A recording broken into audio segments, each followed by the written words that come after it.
All right. So looking at the campus protests going on around America right now, it's sort of interesting. I mean, I'm not big into protests. I don't think they do much, but you've got to express yourself. And these do seem pretty effective. They've been noticed around the world, so I'll give them that. It is a crime to sit on those campuses and just take over land and block entrances and such like. So you will get cleared out, I suppose, if you do that.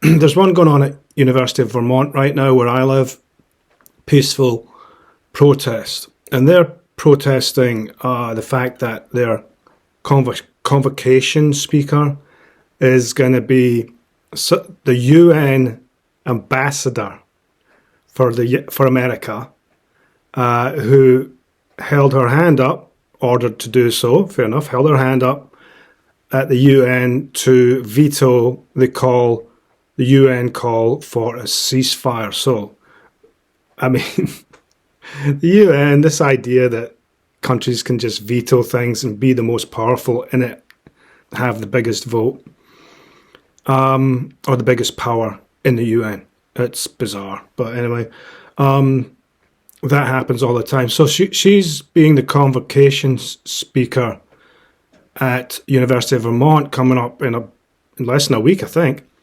And they're protesting that. It's all very peaceful. There's a counter-protest, which doesn't seem to have a lot of people at it.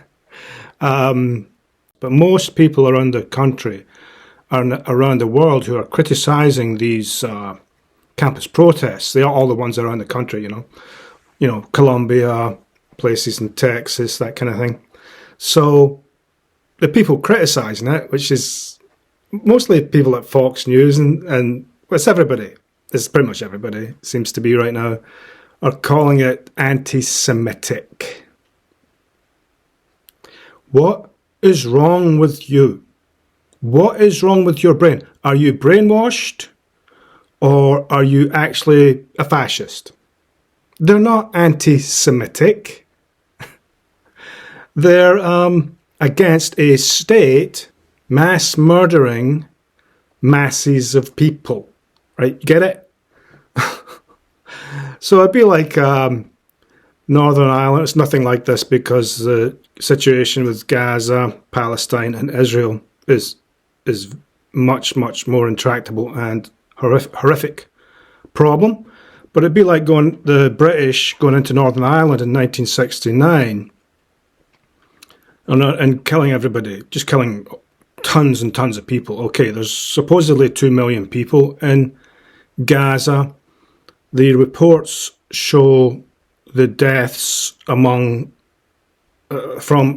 by Israel to be maybe 20, 30, 40, 50,000 or more. And the place looks like it's really been collapsed. Now, I doubt there's much in there that you can actually just live in and think and forget about this ever happened, right? In the future, if there's a permanent ceasefire, you're just sitting around and the one building in your region is not destroyed. But you can't tell from those photographs. And Israel doesn't seem to allow reporters in anymore. Any relief workers are just killed because they don't want people to see what's going on. And you're seeing legit videos of bulldozers just bulldozing bodies out of the way. So it's a mass murder, and that's what they're protesting. To say that it's anti-Semitism is the height of ignorance, the height of brainwashing, or you're an actual fascist who just likes death and mass murder, no matter what, right? So you're not actually a civilian. Yeah, perhaps you should go to jail because you're not really a civilian when you support mass murder. So, will the campus protests work? They seem to be pretty effective, I must admit. I'm not much into protests. I might go to the University of Vermont one and just do a video or something, but I'm a bit busy skiing right now, so sorry. I know that's callous, but I've tried everything to bring people's attention to this stuff. I was in Israel. I wasn't there for any kind of political reasons or whatever, I was just travelling around Israel in 1986 on my own, hitchhiking, getting on buses. There were no fences anywhere. I went through the West Bank, hitchhiked through the West Bank from Jordan to the Sea of Galilee, slept out in a bus shelter. By that I mean one of those tiny little bus shelters at the side of the road, late at night to just get through the last few hours of the night, couple hours sleep. Then hitchhiked up to the Sea of Galilee. So hitchhiking through the West Bank on my own, middle of the night. Right, got a lift from this Palestinian. He was describing an apartheid back then. He didn't use that word, but that's what he was describing. You know, the cutting off of electricity and water on a regular basis to cities, things like that. And that was 1986, so that was the time when hostages were being taken, not in the West Bank, as far as I know, but certainly across the border, which you can see from there. In in Jordan maybe, but certainly in Lebanon, north of the Sea of Galilee, which you can see the Golan Heights. So I walked up a hill to a ancient, I believe it was an ancient Roman villa or something. Big, thick granite columns, all in ruins, and you can sort of see the Golan Heights from there, which is the space between Israel and no man's land sort of thing, from Israel to Lebanon. So I slept under the stars. I slept on top of the Masada, which, if you know what that is, I slept on my own there. Full moon come up over Jordan, then the sunrise over Jordan. You can see Jordan from there in the desert. Watched the Bedouin come in to Bethlehem on their camels, come into the market.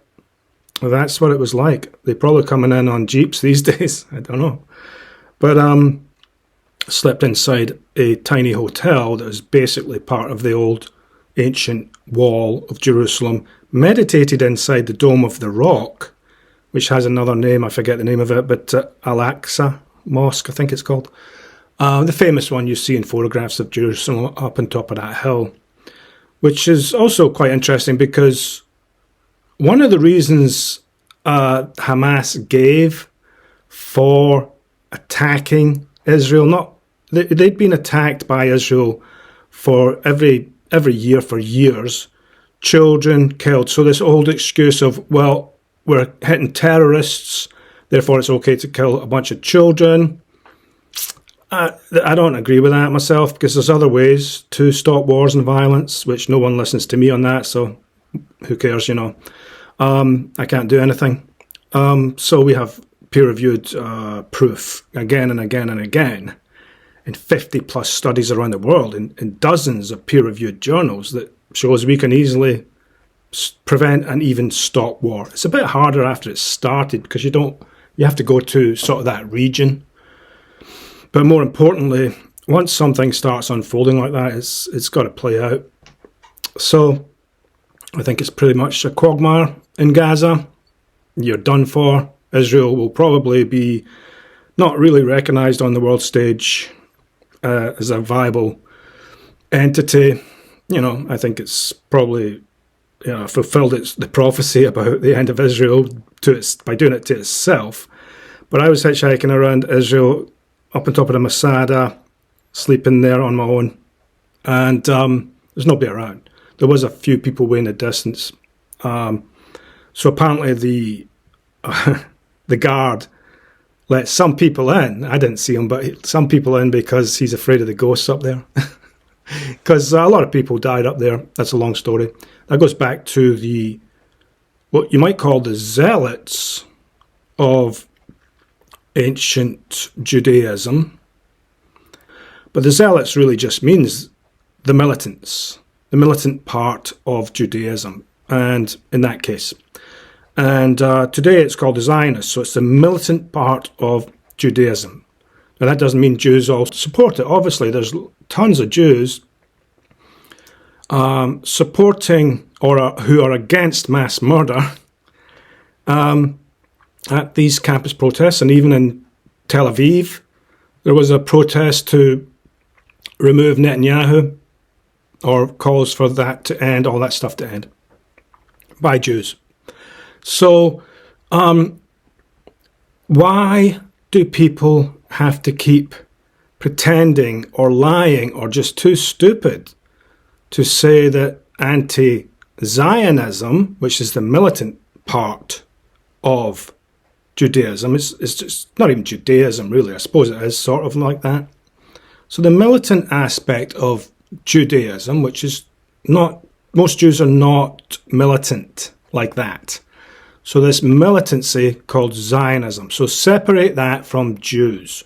Nobody hates Jews. Very few people hate Jews. Even Hamas is not against the state of Israel. It's against the Zionists in power, which they blame for clearing parts of the settlements, or making these settlements in areas that that were traditionally theirs, just clearing people out, building new buildings. And Netanyahu himself has actually been to court for corruption, and he's involved in construction. So somehow he got away with it. So he's part of that, and they've just been invading these Palestinian lands for decades now. Of course, when I was there was no fence, there were no walls. You could hitchhike anywhere. It was a beautiful place. There was relative peace at the time, yeah, and it was a hopeful place, You see these young Palestinians, young at the time. They're all old now. They're probably dead, half of them. Yeah, I don't know if that school teacher is still alive that gave me a lift through the West Bank in the middle of the night, hitchhiking. So a lot of them they're old now anyway, at least, and many might be dead from killing, being killed. It's not funny, but a lot of them are probably still alive. But so at the time they were young Palestinians, young Christians, young Jews, got on great with all of them. And everywhere I went, there'd be, just out of the blue, an old person, a very old man, would come up and start talking to me. Or in some way or other, an old person from each of those religions would talk to me. And basically, it was a relatively peaceful time, and it seemed like they were not antagonistic to each other as far as I could tell. Times have changed, especially since Netanyahu's bunch came to power in the 1990s, I believe that was, at first. And then he was kicked out again and sent to court, came back, now he's in power again. So the main point here is it's so sad to me because it was a beautiful place back then, so beautiful people everywhere you went. And now what have you got? So it's not even, I don't even have to tell you, but the campus protests are against mass murder. They call it genocide. I don't really think that's a word that should even be used for anything, really. I mean, I suppose Hitler and Germany, the Nazis rather, not the Germans, they probably didn't even know half of what was going on. You didn't have an internet back then. You barely had TV. You had radio. You certainly wouldn't be hearing about gas chambers. Oh, we're gassing all the Jews. Germans, are you happy? Yeah, keep doing it. No, they didn't. They probably didn't even know. And so some of them would have, some of them wouldn't. So they're gassing people. And I think this video might get deleted from YouTube just for using that phrase. But anyway, they were trying to commit genocide for sure, right? So other genocides, it's kind of a fool's errand, really, isn't it? We all know that, right? So I just call it mass murder by Israel of Gazans and Palestinians in general in the West Bank, which I just mentioned, right? Me hitchhiking through in 1986. No fences, right? So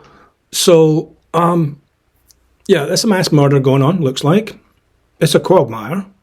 It looks like Gaza's going to be dysfunctional for decades to come. I don't know what's going to happen here. But the main point is there's these campus protests, which are getting pretty more intense. And there's a lot of provocateurs there as well, who want it to go violent, who are from pro-Israel side, it looks like. Yeah, definitely. These are peaceful protests, and the Israeli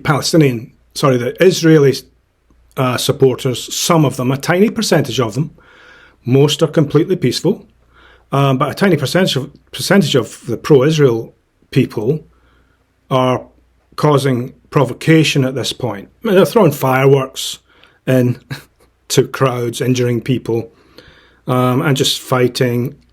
And it's escalating, it seems to be escalating. So certainly most of that violence is coming from the pro-Israel side. And like I say, it's a tiny percent of the pro-Israel side. I have to emphasize that.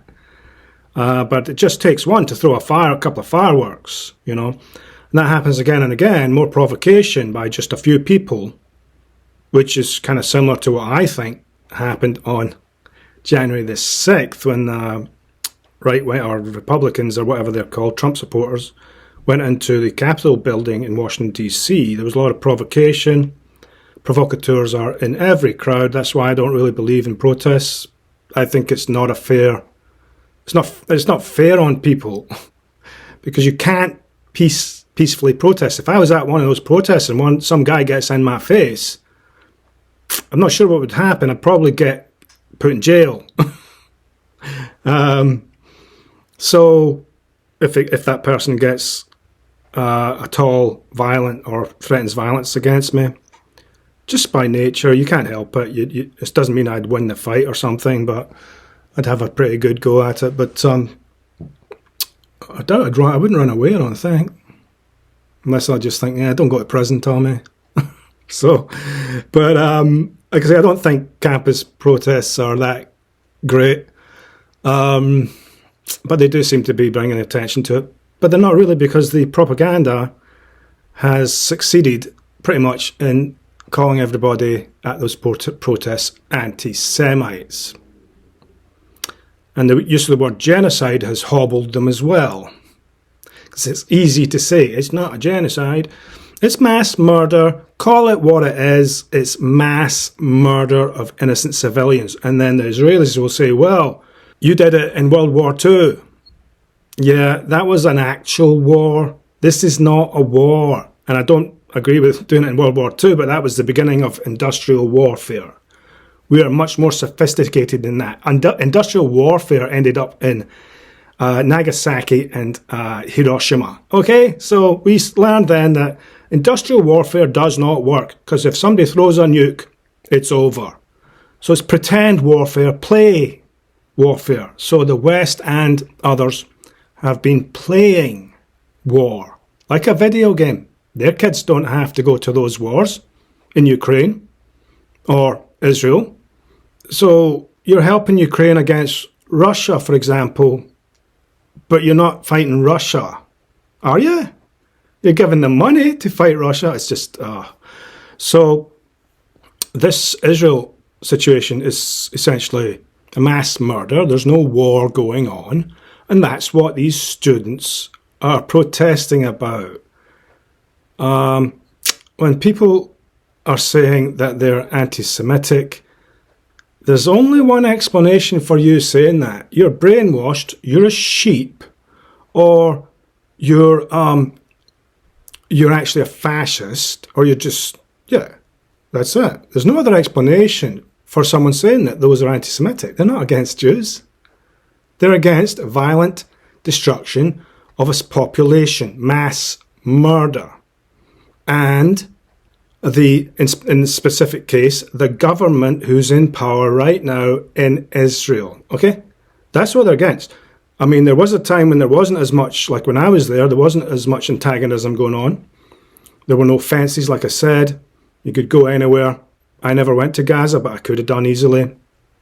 And I certainly didn't have walls around it or anything at the time. There probably wasn't much there at that time, because it's those people have been pushed in there, 2 million people pushed into that relatively small space. And they've had to build up farming. They've been given a lot of support to do all that, and building universities and things. But when I was there, 1986, the government, the government was not wasn't hated, but really, not really. They might not like them, like we don't like our governments. There's always a lot of people don't like their government. But there wasn't this hate, antagonism, and violence going on.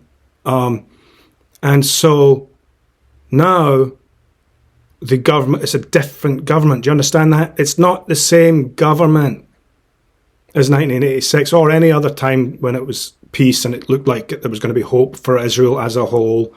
And so it's not the same government, do you understand? So it's not, if they were they weren't against those governments back then that were trying to create peace and harmony and fairness. They weren't against those governments who were mostly Jewish, especially back then. They were not against them. We supported them in their efforts to create peace, harmony. But they're against this government, particularly because they're causing mass murder, or they're committing mass murder. Do you understand? So I don't know how to express this. That's what they're against, mass murder. And so if you don't support the campus protests, at least in your mind, you don't have to do anything. I don't expect people should have to do anything, but at least if you don't understand that, it's because you're pro-mass murder. Now, you might have a logic as to why people should do that. People should kill masses and masses of people and destroy a whole region. But you might think there's a logic, but that still means you're pro-mass murder, right? Oh, but it's not mass murder, it's protection. All the people there are terrorists. No, they're not. And anyone that says that should really be sent there to look at the place, maybe go around the West Bank while you're at it and meet the Palestinians there, which is relatively peaceful. You can do it if you want, probably. Might be difficult right now, but you could probably do it. Or meet Palestinians in America, talk to them about it in a peaceful, civilized way. However, if you go to Gaza, I guarantee you're going to be horrified to your very soul. And so right down to whatever makes you tick will be changed for life. So please don't tell me you're anti-Palestine, or rather pro-mass murder for some logic that you try to put in your brain. Go there, experience it, find out Gaza, right? Or at least in your mind, look at the stuff that's been going on. So if you're for that mass murder, you don't even have to be against Netanyahu or the current government. You could just say, well, you need to stop, right? Which is what a lot of governments have been saying. You need to stop, right?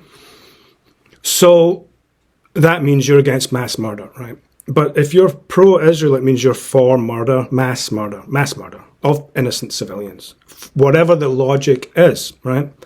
And you cannot say that they're all Hamas or that they're all terrorists, right? So that shows a sort of really demonic mind to just call the whole people terrorists. That's the same thing as the Nazis in the 1930s and 40s saying that Jews are all inferior or whatever word they used, yeah? So you're saying the same thing as the Nazis did in the 1930s and 40s. They said the Jews are inferior, they're all the same, and they should all be killed off, right? So you're saying that. You're now saying that about the Gazans when you say that, oh, well, they're all terrorists or it's all their fault. It's not their fault. It's the fault of sectarianism, religious fanaticism, and the Zionist state, that's the Israeli state, calling itself a Jewish state. By law, it has for years now called itself a Jewish state, right? So by doing that and then inviting all these Jews from around the world, as long as they don't look African, right? There are some Africans there, but for the most part, it's easier for a European to go there and be there, especially if you've got money. So that's just a Jewish state that they call themselves. And then you've got this added aspect where there's been a cult largely supported and financed, and even is from America, Christian cult, Christian, Jewish, whatever it is, Christian, I think, which is bringing in these. It's a mythological thing if you haven't heard about it. So it's from some old prophecy, stupid prophecy, from some desert tribal people thousands of years ago, that there would be the destruction or the resurgence of the temple of David, or whatever it was, the temple, whatever that is. And that means the destruction of the Muslim temple that's on top of that hill, Al-Aqsa, in Jerusalem. So this prophecy is that the temple shall be rebuilt there. And so there's a whole thing. I'm not going to get into it, but basically those Christians who are heavily entwined with the Zionists in Israel and the government, and a lot of people are saying it even with a lot of people in the government, influential people.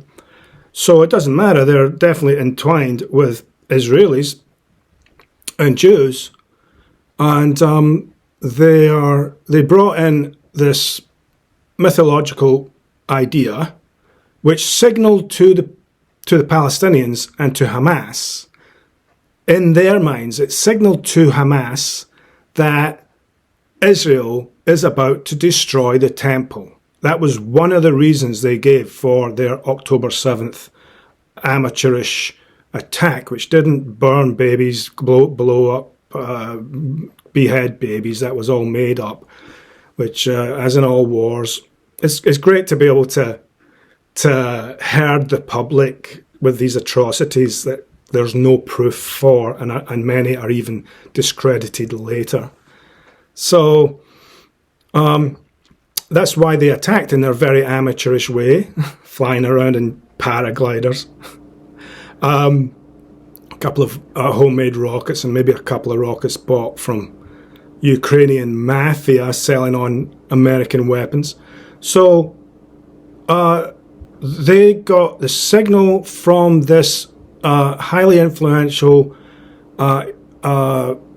group, or who are signaling to the world that the temple, the Al-Aqsa Mosque, is about to be destroyed and rebuilt. Now, it's all religious extremism and not job stuff, crazy stuff.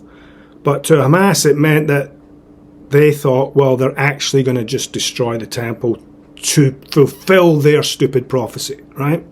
So it's not like Hamas believes the prophecy, right? They just thought, oh, they're preparing to destroy the mosque and that whole region, take it over and rebuild a temple on it, in their minds, because that's what was signaled to them, right? And there's good logical reasons as to why they would think that, right? So I'm not going to get into it. I'll maybe post a link to it, but there's pretty good explanations of that, whereby this prophecy is being enacted right now near the mosque, on a hill near that other hill that has the mosque on it. So this prophecy is now being acted out, and that prophecy means the destruction of the mosque and the rebuilding of a Jewish temple that was there in the past. So in Hamas's mind, they're like, you're actually going to do it, aren't you? You're going to destroy the mosque and rebuild your temple to fulfill your prophecy. It's not a fulfillment of the prophecy, you're doing it to fulfill the narrative. So that's what they thought. That's one of the reasons, although there were many people killed in Gaza and Palestine in 2023, before October the 7th, and in 2022, and in 2021. It's an ongoing thing. But that was one of the reasons that they thought, oh, they're actually going to destroy one of the most holy mosques in the world. It's among the top 3 holiest places to Muslims in the world, and it's a beautiful mosque. I meditated inside in the mosque. Not any kind of religious thing, but just it's a natural technique just for meditation. I meditated everywhere, so don't take that as some kind of religious thing. I'm not interested in religion, so never have been. So Yeah, meditated there, meditated everywhere because I'm a meditator. So, transcendental meditation, TM cities, look it up. So, that's what they thought. That's one of the reasons. Plus all the children that had been killed in Gaza and Palestine and other innocent people in 2023 before October the 7th and in 2022, 2021. So they're sort of like an imprisoned people. Yeah, there's a prison breakout basically.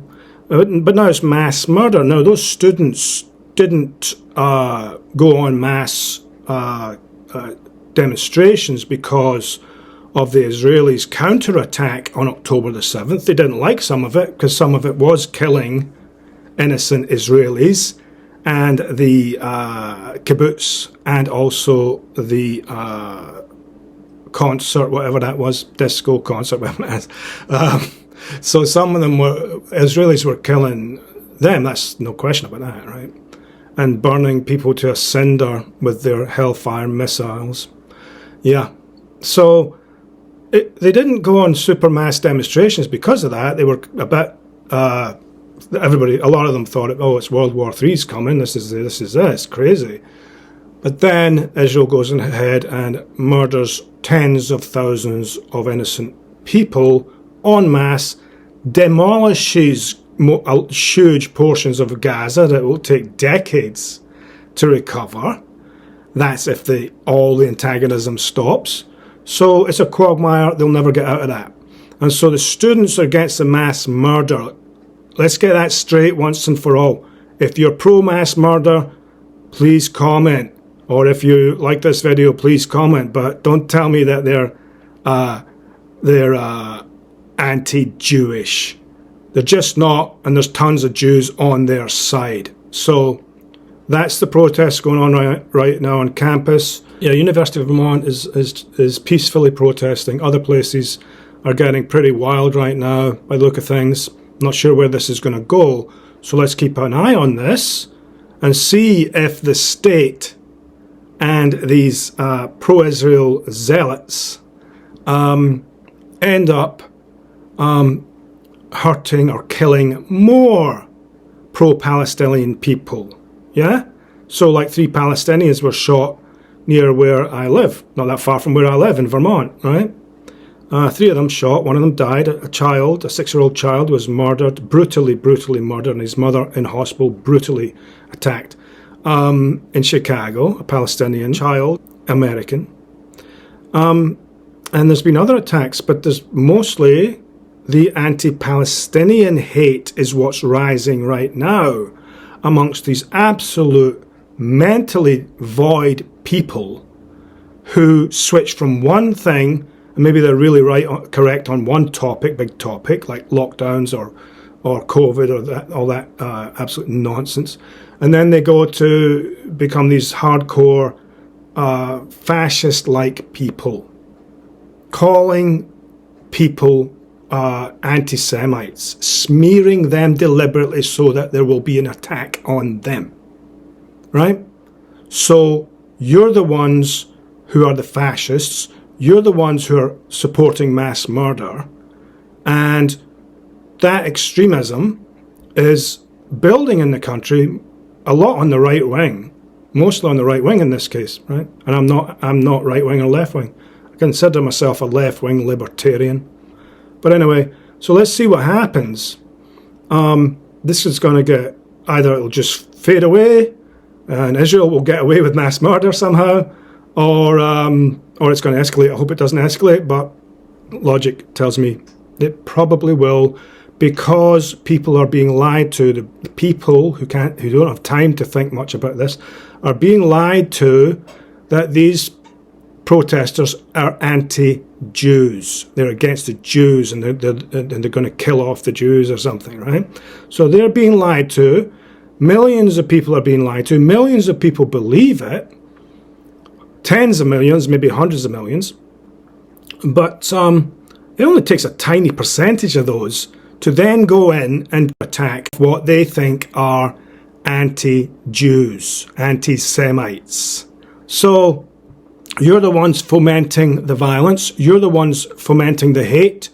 You're the ones fomenting the lies, and you're the ones that will be responsible if something else happens.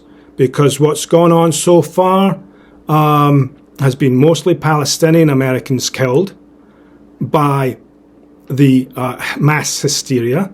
So the mass hysteria, calling everyone an anti-Semite, has led to mostly Palestinians being killed. And certainly in this case, it looks like it could lead to Palestinians, not Jews, being killed. There might be 1 or 2 Jews killed if this gets any worse, but it'll be Palestinians or pro-Palestinian marchers. You need to stop with your anti-Semite smear. It's not that. It's never been that. It's anti-mass murder.